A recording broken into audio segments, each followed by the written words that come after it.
Guys যারা ঘরে বসে টাকা ইনকাম করতে চান তারা কিন্তু আমাদের এই ভিডিওটা দেখে আসতে পারেন, কারণ এই ভিডিওটার মাধ্যমে আমরা লিঙ্ক দিয়েছি, আমরা একটা সাইটটা দিয়েছি, এই সাইটে তুমি কাজ করতে পারেন। আমাদের কোনো টাকা পয়সা লাগবে না, শুধু আমার সাইটে ঢুকে আমি প্রতিদিন কাজ করবেন, দেন আমি প্রতিদিন একটা ডলার আপনাকে পেমেন্টে দিবে কোম্পানি। হেই গাইস, আসসালামু আলাইকুম, কেমন আছেন? আশা করি আপনারা অনেকটা ভালো আছেন। সো গাইস, আল্লাহর রহমতে আমি ভালো আছি। আজকের এই ভিডিওর মাধ্যমে জানতে পারবেন যে ফটোর কিভাবে ব্যাকগ্রাউন্ড ডিএসএলআর করবেন, নিখুঁতভাবে আপনাকে ডিএসএলআর করে দেবে এআই এর মাধ্যমে। এর জন্য আমাদের প্রয়োজন পড়ে ফটোর ম্যাপ, সেটা কিন্তু প্লে স্টোর থেকে ডাউনলোড করলেও হবে, এবং যদি আপনি ফ্রি ভার্সন ব্যবহার করেন তাহলে কিন্তু হবে, কোনো সমস্যা হবে না। সেকেন্ড হচ্ছে আমাদের প্রয়োজন পড়ে লাইটরুম অ্যাপ, সেটা হচ্ছে কালার এডিটিং এর জন্য ব্যবহার করব। যদি আপনি কালার এডিটিং করতে চান তাহলে কিন্তু লাইটরুম ব্যবহার করতে পারবেন খুব ইজিলি। সব কিছু লিঙ্ক এই ভিডিও কমেন্ট বক্সে পেয়ে যাবেন, সেখান থেকে ডাউনলোড করে নেবেন। আর যারা এখনো চ্যানেলটা সাবস্ক্রাইব করেন প্লিজ সাবস্ক্রাইব করে বেল আইকনটা অল করে দিন। যারা সাবস্ক্রাইব করেন অসংখ্য ধন্যবাদ। I love you so much. Well guys, প্রথমে ফার্স্ট আপনি অ্যাপসগুলোকে ডাউনলোড করবেন, প্লে স্টোর থেকে ডাউনলোড করতে পারেন, ফ্রি ভার্সন আমাদের টেলিগ্রাম অ্যাপস থেকে ডাউনলোড করতে পারেন। এখান থেকে প্রথম ফার্স্ট অ্যাপসটা ডাউনলোড করার পরে হচ্ছে আমরা ফটো অ্যাপসটার উপরে ক্লিক করব। এখন হচ্ছে নিচে এই জায়গায় ক্লিক করবেন, এখান থেকে গ্যালারিতে যে কোনো একটা পিকচার আপনি সিলেক্ট করবেন। এখন হচ্ছে এখান থেকে ওয়েট করবেন। এখন হচ্ছে আপনি যেটা করবেন, এখন হচ্ছে আপনি এই জায়গায় ক্লিক করবেন, এখান থেকে হচ্ছে আমরা লেয়ার্সে ক্লিক করবেন, এই জায়গায় ক্লিক করবেন। যেহেতু আমরা ব্যাকগ্রাউন্ড ব্লার করবো তার জন্য আমরা ব্যাকগ্রাউন্ডের উপরে ক্লিক করবেন। এখন হচ্ছে এখান থেকে স্ক্রল ডাউন করে নিয়ে চলে যাবেন, যাওয়ার পর গাইজ দেখতে পাচ্ছেন ব্লার, এটাকে আপনি অন করে দিবেন।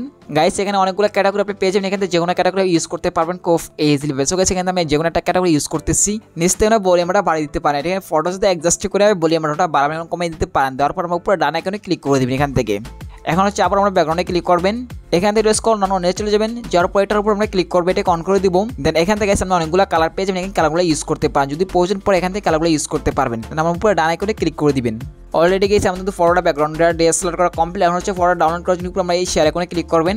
এখন দেখতে পাচ্ছেন সেভ টু গ্যালারি, এই যে ক্লিক করে কিন্তু ফটো সেভ হয়ে যাবে। এখন হচ্ছে ফটো যদি কালারিং করতে চান তাহলে আমরা লাইটরুম অ্যাপসটা ব্যবহার করতে পারেন। এটা হচ্ছে আমার লাইটরুমে পিসেট লাগবে, তো পিসেট হচ্ছে আমাদের এই ভিডিওটার মাধ্যমে পিসেট আপনি পেয়ে যাবেন। তো এই ভিডিওটা দেখলে আপনি এখানে 40টা পিসেট আপনি টপ 40টা পিসেট পেয়ে যাবেন, এই পিসেটগুলো আপনি ডাউনলোড করে নেবেন। ওকে, এখন হচ্ছে এখান থেকে গ্যালারিতে চলে যাবেন, যাওয়ার পর যে ফটোকে আমরা ডিএসএলআর করেছি এখান থেকে ফটো সিলেক্ট করবেন, এখানে আমার সেন্ড আইকনে ক্লিক করবেন। এখানে হচ্ছে টিপ টান দিবেন, এখানে দেখতে পাচ্ছেন লাইটরুম এটার উপর আমরা ক্লিক করব। এখন হচ্ছে উপর থেকে একটা নোটিফিকেশন চলে আসবে, তার নোটিফিকেশন আমরা ক্লিক করবেন। এখানে দেখতে পাচ্ছেন একটা নোটিফিকেশন এসে পড়েছে, নোটিফিকেশন আমরা ক্লিক করবেন। এখন হচ্ছে আপনার পিকচারটার উপর আমরা ক্লিক করব।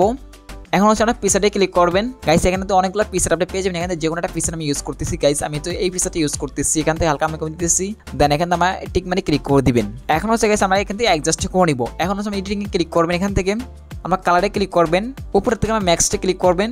এখান থেকে আমরা একটু হালকা কাস্টমাইজ করে দিচ্ছি এখান থেকে। ওকে গাইস, অলরেডি আমাদের কাস্টমাইজ করা কমপ্লিট। গাইস দেখতে পাচ্ছেন ফেস কতটা সুন্দর হয়েছে, ফটো আমাদের এডিট করে হয়েছে। গাইস দেখতে পাচ্ছেন আগের তুলনা থেকে ফটো কতটা সুন্দর হয়েছে। এখন হচ্ছে ফটো সেভ করার জন্য উপর শেয়ার আইকনে ক্লিক করবেন। এখন দেখতে পাচ্ছেন সেভ টু কপি ডিভাইস, এই যে ক্লিক করে কিন্তু ফটো সেভ হয়ে যাবে। সো গাইস এটা ছিল ছোট ইন্টারেস্টিং ভিডিও। সো ভিডিওটা কেমন হয়েছে প্লিজ কমেন্টে জানিয়ে দেখাবেন। নেক্সট কোনো ভিডিওতে good bye, tata, love you, take care.